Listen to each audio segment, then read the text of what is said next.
Et si je vous disais que l'isolement social ne change pas seulement votre humeur, mais modifie réellement la structure et le fonctionnement de votre cerveau? Pas de manière symbolique ou philosophique, mais de façon biologique et mesurable. Et surtout, cela peut arriver bien plus vite qu'on ne l'imagine. L'être humain est un être social et le contact avec les autres n'est pas un confort moderne, ni un bonus émotionnel, mais c'est un besoin vital. Et lorsque ce besoin vital disparaît, le cerveau ne reste pas neutre. Il interprète cette absence comme un signal de danger. Et bien dans cette vidéo, nous allons parler d'un sujet très important. Ce qui se passe concrètement dans votre cerveau lorsque les interactions sociales disparaissent. Comment cela affecte en fait votre mémoire, le fait que vous restiez seul dans votre coin, le fait que vous refusiez de prendre un verre avec vos amis, comment cela affecte votre mémoire, comment cela affecte votre stress, vos émotions et même votre perception du monde. Et si vous vous êtes déjà senti vide, déconnecté ou en déclin mental, vous allez en fait comprendre pourquoi est-ce que ce phénomène, cette situation est arrivée dans votre vie. Restez bien jusqu'à la fin de la vidéo parce que la dernière partie change complètement la manière dont vous voyez en fait la solitude. Avant de rentrer dans le vif du sujet, comprenons en fait ce que c'est que l'isolement pour le cerveau. Pour comprendre l'impact de l'isolement, il faut revenir à l'évolution. Je vais faire un peu d'histoire, mais ce n'est pas grave. Pendant des milliers d'années, être seul signifiait être vulnérable. Sans groupe, il n'y a ni protection, ni ressources, ni survie. Et le cerveau a donc appris à associer l'isolement au danger. Lorsque le contact social disparaît, le cerveau active un état d'alerte permanent. Le stress augmente, le cortisol s'installe. Et le cortisol, le problème c'est que le cortisol ne redescend plus normalement. À long terme, ce stress chronique affecte des zones clés du cerveau, notamment l'hippocampe qui joue un rôle central dans la mémoire et dans l'apprentissage.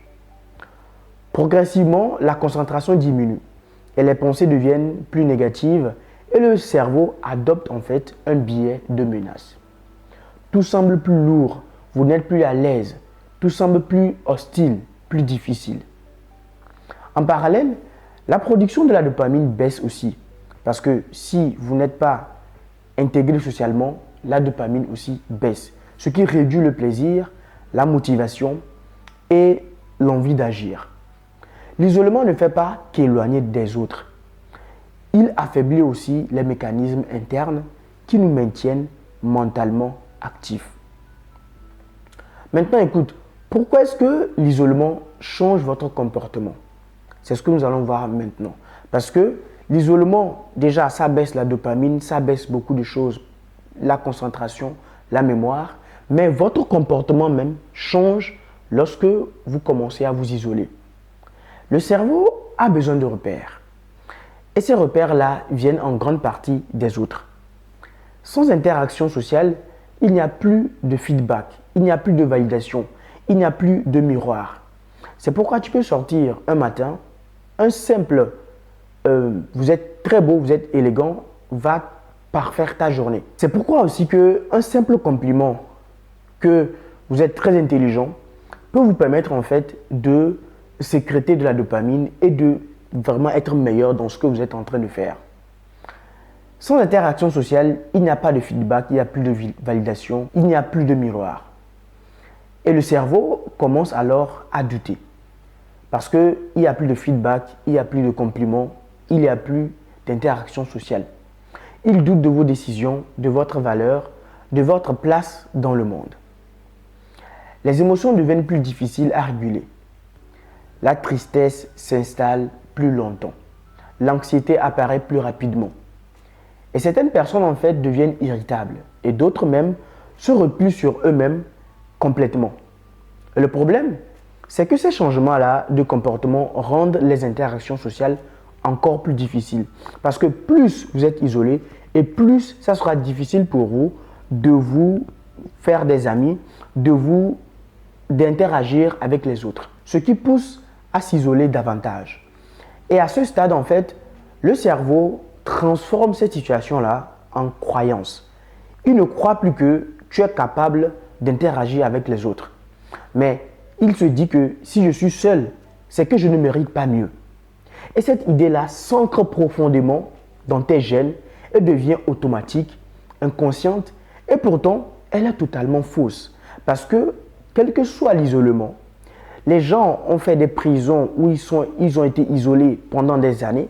Quand ils sont sortis, ils ont repris leur vie, ils ont interagi avec les autres. Donc, si tu penses déjà ça, c'est une idée fausse. C'est l'isolement en fait qui te fait croire que tu ne mérites pas mieux. Maintenant, voyons voir comment est-ce que tu peux inverser la donne. Comment est-ce que tu peux regarder la solitude comme quelque chose qui peut te permettre d'avancer dans la vie. Ce qui est très heureux aujourd'hui, ce qui est très intéressant aujourd'hui, c'est que le cerveau possède une capacité essentielle et c'est la plasticité. Le cerveau est capable en fait de modifier, de réparer et de rééquilibrer les choses. Et cela peut commencer très vite. Il ne s'agit pas en fait de multiplier les relations, mais de réintroduire en fait dans tes relations de la connexion. Des interactions simples, régulières et sincères suffisent simplement à relancer les circuits de la dopamine et à apaiser le stress. Parce que le stress vient lorsque vous êtes vraiment seul. Une conversation, un échange réel, une présence attentive peuvent déjà envoyer un signal clair au cerveau. Vous n'êtes plus en danger. Parce que si vous êtes seul, le cerveau pense que vous êtes en danger. Parce que si vous êtes seul, comme j'ai expliqué au début de la vidéo, le cerveau pense que vous êtes en danger. Et donc, quand vous allez commencer à changer la donne, le cerveau ne pensera plus que vous êtes en danger. Ce que tu dois comprendre, c'est que avoir besoin des autres ne te rend pas faible. Cela te rend simplement humain parce que l'homme est un éternel sociable. L'isolement éteint progressivement le cerveau, tandis que le lien avec les autres réactive les zones du cerveau qui n'étaient même pas présentes par le passé. Si vous voulez prendre soin de votre santé mentale, commencez par nourrir votre cerveau avec ce pourquoi il a été conçu depuis toujours, la relation humaine. Merci d'avoir regardé cette vidéo du début jusqu'à la fin. Si cette vidéo vous a été utile, likez-la et partagez-la aux gens qui en ont besoin. Et pour moi, je vous dis à la prochaine vidéo. Ciao.